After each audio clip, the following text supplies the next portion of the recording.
Here is Bitcoin. Let's take a look at it. Well, we'll go back to August. You can see that wick here. You're at 50,000. And then we're in that range, remember, for a while, for like 8 months until the election started to come up. 60. Anticipate Trump's going to win. We're starting to move even more, 70,000. And then we go to close to 110 there. And then we consolidate it back to 110 again. And then a big move down towards, you're looking at about 74,000. Now after that, draw your line right here. You know, it's a big falling wedge pattern. We broke out of it. We go all the way to 110. And then the break of 110 was the key here. See this? We went back and forth and you get closer to 100,000. You had that candle right here and we took off. And then we get a 109 and that was the break.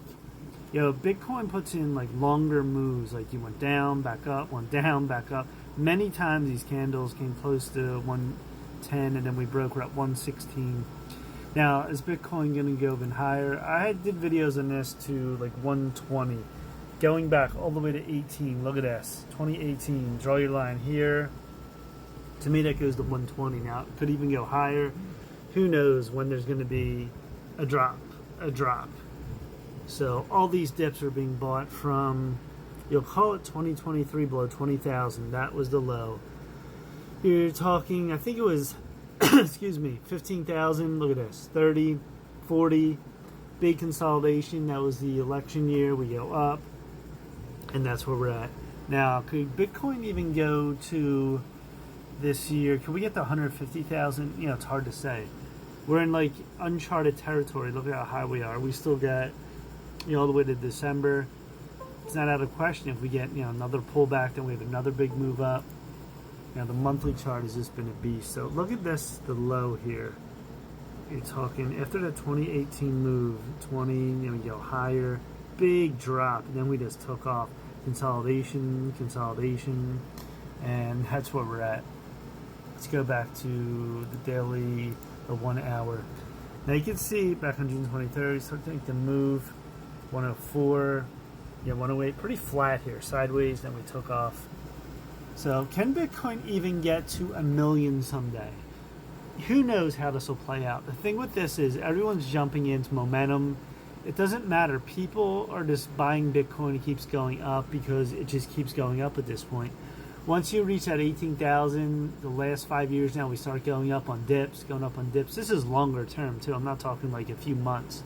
This is yearly. We keep going up. Let's go back to the weekly here. See this? Look at this. The low. We're going higher. Then we dip again. We're going higher. So all the lows are being bought. And, you know, backed by now financial institutions, money managers, hedge funds, they're all in on it. Even big banks are getting, you know, their crypto, you know, ETFs. So one day this could get to 1 million. Now there's going to be, what do you call it? Financial regulation. Like what's going to happen with that? They still haven't really resolved that. There's too much theft going on. You can be easily stolen your wallet. It's not, you know, FDIC insured. So who knows what's going to happen with it. But right now, there's nothing saying it's going down. So crypto was around, what, 2013-ish. It was like $100. It keeps going higher and higher. When is it going lower? I mean, as far as, you know, it's going down and down. Now, this could, who knows, anything could come down. It could be like months to years, and maybe crypto's down for some reason. I don't know. But anything's possible at this point. It's showing me, though, this is going higher and higher, and there's nothing stopping it. Yeah, the one day something happens, then we'll talk about it, but we're going higher, and that's where we're at.